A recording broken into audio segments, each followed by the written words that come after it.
104.5 The Team, your home for New York sports. Our friend Chris Onorato with us for Section Tuesday. Chris, first things first, heard a little bit of Big Board today. Of course, 10 to noon every weekday right here on 104.5 The Team with you and Roger Weiland. We're closer to a name for our Arena Football League team. Yes, we are closer. And you have a scoop for us? Yeah, well, a guy told me that another guy said over here, Jimmy the Fish. We've been told by a very reliable source that more than 2,000 submissions of names. Nice. And that the three overwhelming majority, the overlap of those submissions have come down to three names. I'll put it like that, if that kind of makes sense. Okay. And one of them is the Phoenix. Which you liked over here. I did like that a lot. Okay, which makes sense because you're talking about the fire, a bird, right? A franchise of birds that was taken away and now rising from the ashes. Right. Okay. And you can almost see the field presentation for the first game. You know, the whole nine. Exactly. And the second name was the Machine. So a political play on words. Okay. We have people call with that. Albany, of course. And then the third name is just the Fire, which I would like to summarily take off the board right now. The Albany Fire. You already had the Firebirds. Right. You can't have the Fire now. What if you had the Fiery Phoenix Machine? What if we just put them all in? I'm like, I don't like the way they're doing this. You're just upset that Nightmares is not on the table, according to this source. I'm sorry that our idea here on Levack Goz was so unique and avant-garde that we were the only ones who came up with it. I didn't know I didn't know I had to go campaign for it. Had I known that, this is election day. How do you not know we're in that kind of season? I'm it's my own fault. Should have realized we were the Machine. I don't know, man. I'm a little upset. I'm probably going to have a Nightmare shirt made and just go to all the games. Now, are these three names going to become public in some way? That I don't know. Again, it's what a reliable source has told me. So we will see. You know for a fact who the coach is, though. Yeah, we had Rob Keefe on Big Board Sports towards the end of the 11 o'clock hour this morning, and he is high energy. He is exactly the way Albany, I wish we had a nickname to call them, the team, the Albany team management ownership. Fiery Phoenix Machine. He is exactly the way the Albany Fiery Phoenix Machine ownership group told us he would be. High energy, wants to inspire players. He is a former AFL player himself. Nice. So he gets the culture of this league. I can't wait till Goz tries out. They're going to hold open tryouts. That's what I'm saying. I got a former collegiate offensive lineman from Hobart. Sure. Okay? They're a D3 power. That's the Alabama of nothing. Alabama of Geneva, New Central New York. That's right, yeah, of the Finger Lakes. That's the Alabama of places that have never heard of Alabama. We get cable out in the Finger Lakes. Hang on. The only similarity is, never mind, I was going to go with a bad joke. I thought about trying out, and then here's what I thought about trying out. I really, honestly, there's a part of me that, thought, this is my moment. I'm coming back. I'm unretiring. Right. And then I thought, there's going to be that first practice where they're going to have to weed out the people who aren't there to really make the team. They're just going to run the whole time. Just like high school football, and you'd see it happen where people just quit after running. I'm like, I'm not at the point in my life now where I want to go through the running. Okay? I'll just be honest. Let's be real about it. I'm not doing that anymore. I'm good. But how much can we pay you to just go there? And I Goz is a relatively healthy man. He doesn't smoke anything like that. Yep. Just go to practice with a cigarette hanging out of your mouth. Now, does this change your mind? If they make you run, the field's only 50 yards long and 28 wide. Come on. That's a good point, Chris. That's a very good point. You've You've done this. You got a physical therapist at home?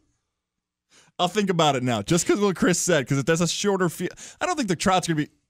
Okay, now I'm starting to think about it. Coach Gattuso has told us that one of his assistants, Will Fiacchi, who played quarterback at UA, obviously, is tinkering with the idea of trying out. No, hang on. If Fiacchi's playing, then I'm definitely trying out. Because Fiacchi and I played against each other in high school. He's 2 years younger than me. Yep. Marcellus High School. It's a long 2 years, guys. Salve High School.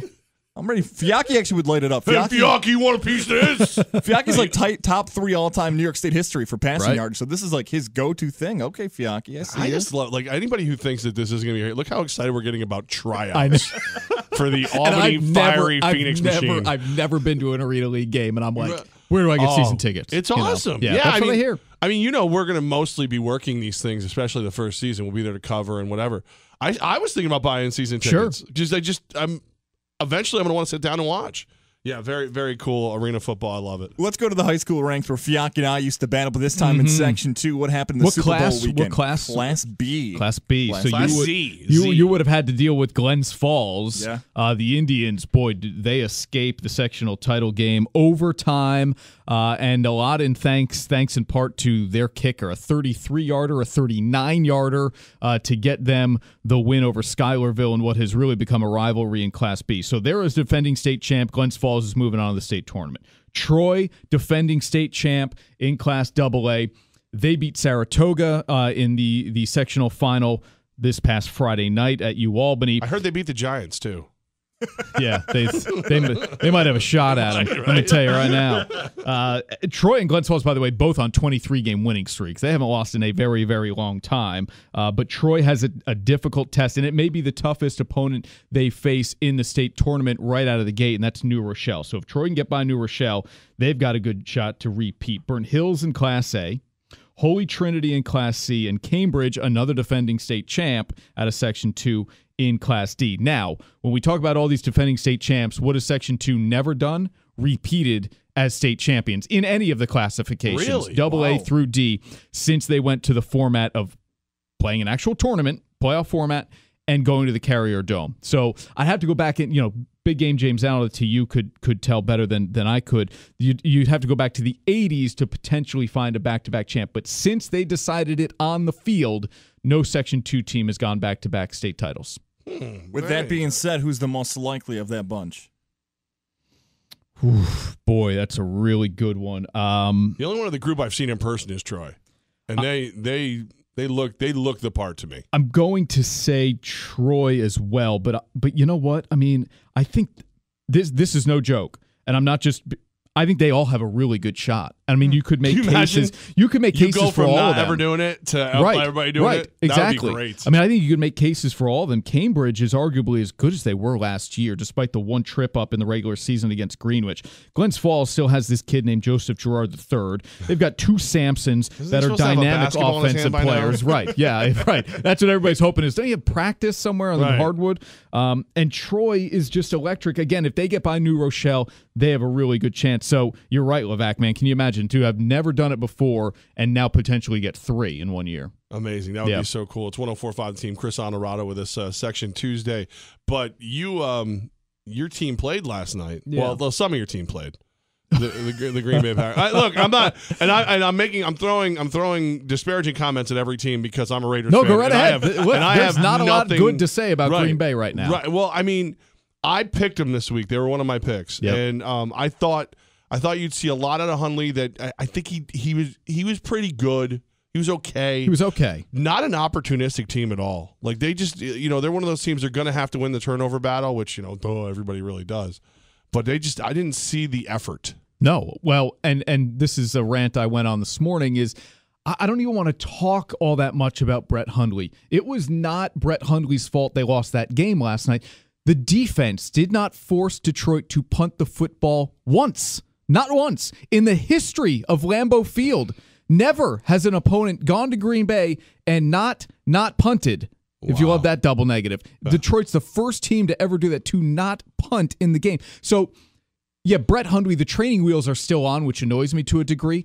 Open the thing up. You have proven by last night's performance that you are not going to win a game resting on your defense. So even if he throws 5 interceptions, stretch the field a little bit. I can't tell you the percentage of passes that went from behind the line of scrimmage, maybe a screen, to 5 yards beyond. Right. Nothing was downfield. And this defense is no good. Ted Thompson has made so many selections in the draft in the defensive backfield. None are working out, clearly. Now, I don't want to give up on the rookies, Kevin King and Josh Jones right now, but the 2 picks from last year, Quentin Rollins, who's on IR, Demarius Randall, who can't defend anybody, and all it does is show how valuable Aaron Rodgers is, how many mistakes he covers up. Yeah, I mean, he's next level, obviously. So go 4-12, because, and I don't want to wish that on Brett Hundley, but what's the point in winning a game if you're not going to make the playoffs? It's true, and when you make the statement, like, I like my quarterback room, like McCarthy did, and then let him throw the ball. I'm with you. Then let him throw the ball if you like him so much. See, this is the passion you don't have, guys, because your quarterback's crazy. I can't reach Jameis Winston's passion. You kidding me? Eating W's, chewing them up. We got. Don't worry. What is going on Fitzy's going to be fine this week against the Jets. I feel good I about mean, it. Is that a franchise quarterback? He's insane. Yeah. He's insane. Like I honestly I picked believe them to win the division. I thought Jameis Winston was going to put up quote MVP type numbers this year. Whoa, was I wrong? I mean, he's that next level crowd. Like I feel like they legitimately put a straitjacket on him and wheel him off the field. Like I feel like that legitimately happens. I don't hate the passion from Winston. I just hate the forcing to the throws and things like that. It's a rough time for the Packers, but there's good stuff for you going on. Your alma mater, Ithaca. Yeah, okay. They have a chance to get to the NCAA tournament. Basically, when was the last time they beat Cortland? It's like 8 years, I think. Yeah. I think it's 8 years. The Cortica Jug this weekend, and then if Union beats RPI, and I know you're going to have the coaches on Thursday, Union beats RPI, Ithaca goes to the NCAA tournament. Yeah. What's Isn't bigger? this the biggest party like ever? Oh, Cortica Jug's insane, man. It is wild. What's bigger for you, getting to the NCAA tournament or beating Cortland, your rival? You can have both this weekend. Good. Yeah. Beating Cortland. Okay. Beating Cortland. Because it's what everybody remembers the most. How much money can we make taking old couches and selling them to like frat houses? I have a better business venture for you. Because you know they're going to burn them. Can I tell this story? I have a better business venture for you. Yeah. So my junior year at Ithaca, the game was at Cortland. And because TV crew at Ithaca, we didn't do road games then. I'm sure they do now. We didn't do road games then. So we were free to be fans, if you will. Oh, no. So a buddy of ours agreed he would drive everybody out there and back. Perfect. What is the statute of limitations on something like this? Well, I mean, obviously it's a guy you know that did it. Yeah, so okay, well, even for all the involved parties. So we rented a U-Haul. And he drives the U-Haul. We put maybe 15 people in the back of the U-Haul. And he drove us out to Cortland. He opens up the back of the truck, and out come 15, 20 people, whatever it may have been. And in we went to Cortland's beautiful football stadium. And then we piled back into the U-Haul. And now, look, is this illegal? There are no seatbelts in a U-Haul, which really should, you know what? Let's think about that. There really should be some seatbelts and seats. You never know. I mean, but look, for $20 rental, you can't beat that. That's just smart math. Right. That's just smart math. I love that. I don't know. Like, what would be? I think that would be probably the most intimidating thing possible for Cortland. Like, even the team is rolling in baggage. You know what I mean?